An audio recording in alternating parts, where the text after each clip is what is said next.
méid díreach ní Athair leo, a lehéid de scéal. Ní ra ag súil leis go mbeadh an orid sin teanna seán. Inti am lad, bhí sé inta cordaí mar scéal. Farrág ag chatta mar gnne éireach lena Athair. Bhí méid smuinte a gcónaí, cé mar a ghlacaí an tathair leis? Go díreach, hatan sé go mórlam an dóir chrochaí an túidir cadrú réadúil idir an bhirt acu.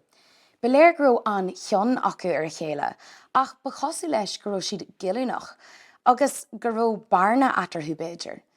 Bhí an mac ionta churmach faoin méid a dúirt sé. Mar a bhí an tathair fásta. Buinniu get mhórras nuair a thuile sé an scéal. Ach, dheirrí sé go raibh sé burtha fan a bhac, go háirithe nuair a tíofraí sé de fan tlainte saige. Agus de chláinte a dáisc sé níras a scórnach go narbhíiseach. Cén chuhfuil de chláinte, nó bhfuil tú ceart go leor. Óta me tá a deagrís, chus sciop agus a déadme, me tharbheith sásta bheith an freagda chu dearfach sábhailte sin a thuirt agus a annacht a chruga láthirach. Is an dhé sin a tháinig iontas orm go gurach sé léad go cheist. Bhaint sé sin le sean dearcaí cléanta ar gine éirithe? Béidir, ach ba mhór an faoisiú ag an Jerry nar beléir go raibh an tathair a go le ghlacaí leis. Ní raibh sé firrasta aige, ach níor thug sé cúil lena bhac. Tás agam, ach ar fáil bhád, híltha go deacail leis gáil bailach a bhain nó bailach eile. Nuair a dhéanana sin macdá ar dus, rinneú stac den Athair. Fágaí muid haon mar léthirí ag smuintí, tíor saoil, seans go méid drochghearú le seo. Bhí sé ionta go deo réadúil nach raibh an tathair an focail éireach a rá fiú. Tá tú agus deir tú lom go bhfuil tú. Ní hé nach raibh grá aige dá bhac, ach ní raibh na focail aige ina leith. Buineann sé le glúnta is dóilm. Sílam go muineann sé go mór leis an cótheics cultartha chomhaid. Maithíonn tú ullach na sean dearcaí. Tá an tathair sean aisinta. Deanann sé sin teachta maihan bheith a bhád níos dulaí orthú beirt. Smaoiníonn ar an scoteacht agus ar an uagnas atá orthú beirt. Cé go bhfuil drafuracha ag an mhac tá siad de London, agus níl ach é chéan agus a Athair fágtha is sean teach faoin tua, áit nar aithrí le blianta. Tá compart leis an teach sin áfach. Is solas é dóibh birtir bhealach. An dói is scríban ó Conghaile faoin teach. Rug sé Micheál Conghaile agus bhain chlár diocrim an range, go gort carn an Conghaile síos in modach na tine. Hóid coppla fód múna as a mála pláistich 20 a bhí naice an range gur thag síos i már I ríis diad. Ag dina cuireáin bheith go dtíon féidir deannacha acu faoin na glúne.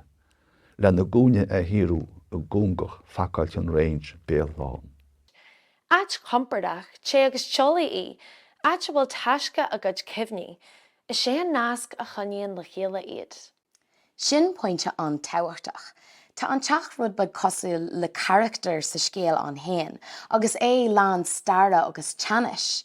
Seo an áit inar tháinig an mac I méideart, an áit inar áise I níos. Ahanis is áit na cinine atá an dá hain agus dá Athair. Agus hatan sé lom nuair a bhí an tathair am an timreachta. Bhí sé thuas ag an mór faoi seo, agus é heis bríon bug de isce an tobar a bhí sa macid a chur sa gitseal. Kitseal a bhí sach lán haine féin. Bhí sé thuas ag an mór faoi seo, agus é bríon bug de isce an tobar as a macid a chur sa gitseal. Kitseal bhí sach lán haine féin.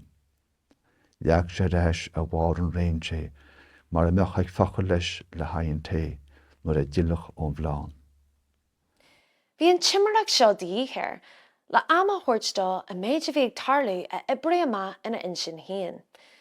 Dúirú cuid mhór na bomatí sin cúnis. Háitin go mór lumsa an dói ar chothaí an túd ar spás don Athair ceistin a chur. Sílam gur trí ceisté a chur sé, agus ceistina faoi chalíní ina másc. Agus céad faoi síle bhí beag a dúirte go taban, mar bheith ionta ser nach chuine sé fiarú fucha ribbe sin. Nach rátu go amach le síle coppla bliana chuin a ráid sé, dóchas fearteach é ginte ina glór. Bhí ahan chéist mar éireacht an scéal a heiscint. Bhí sé ceotach ach ionta go deo fearinneach. Bhí gan áras. Rud mór le hasamach dúsa na foine an bhic lena athair. Ní hé gur scíl sé an rinn agus gur imi sé leis leicreach. Dan sé, thug sé freigra ar cheisina a athair, agus rinn iireacht é a chur ar a thuimhneas faoi. Labhsiil sé é ar bhealach ionta abaí. Cinse, agus léironn sé sin an ceann natá aige ar a athair. Eisean an duine a dan le hara a thart dá in iad an wathair bása ail, agus na drifuracha imacht tharsáile. Is le grá agus le dúilgas a rinn sé é. Cuireann an grá sin leis an ugla atá ar an mhac a scéala insint don athair. Bhí ugla ar go gailthead sé é dá bhhair. Cé go ndearna sé an oiread sin ar a hon. Tá sugam, nuair híal sé nach bhecad sé a athair mar seo arís. Thuí seo go mór a bhaimimeram. Tá gaithín gréada as an muoine mé, ní múdi go bhecinn maithir mar seo I ríist chuiche. Go deo, I chéadú eile bhecinn é bheadh sé fuór marmhan na chunra. Sin an fá go bhfuil an deireadh cócúachta sin. Ní hé gur dhearrabhaí an tathair ús ard gur ghlac sé lena bhac a bheith éireach. Bhí sé ciúin, ach ba chosol go raibh sé ghala ghlacaí leis. An seasaí tú rihann mámh radach dú ar sé, fad a bheas mé a bláán, tá sinna hin a gcónaí eici. In sin na diompa sé timp gur é chorm, a chorp ile ag casa thar go máil I ní a chin. Bhí sé breanú ile díra chorm, ag baint an rása leis mo chuid smuinte ile, is a roiige ar éis I gúnaí darcha mo chin. An seasaú ribh mómh radacham a deir sé, fad a bheas mé a bláán, tá sinna hín a gúnaí eice. Leanthaí an síl a rai mar a bhí ribhe. Bhí rud ag an ionta réadúil faoin tuiscin sin atarthú beirt, go maran an grá fiú muna míon rudí furfa. Is bralam an dói fásta ar is éidir canéala teanga nadartha na gealteachta.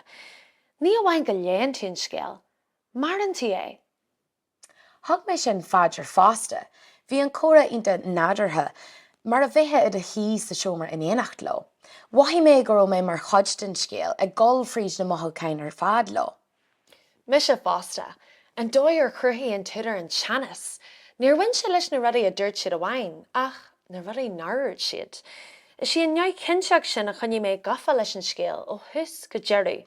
Go háirithe nuair a deir an tathair agus an bhfuil tú ag capaigh go bhfuil tú ag fannacht thart an seo. Scéal iontach agus ábhar dóthais gan dait.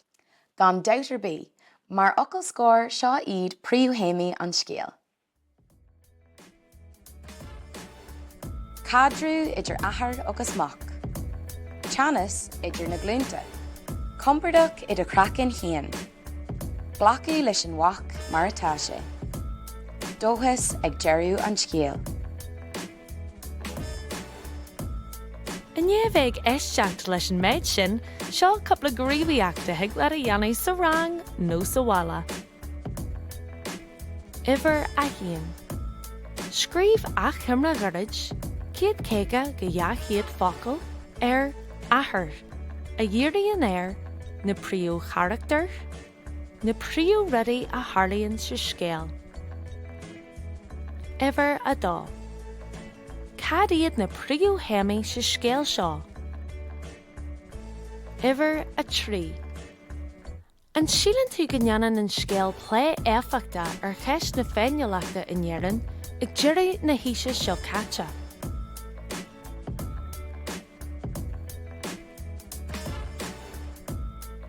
Iver a chathair. Ar tháinig athraí ar stadas an phobal LADTA móide in dhearann ó scríbhí an scéal seo.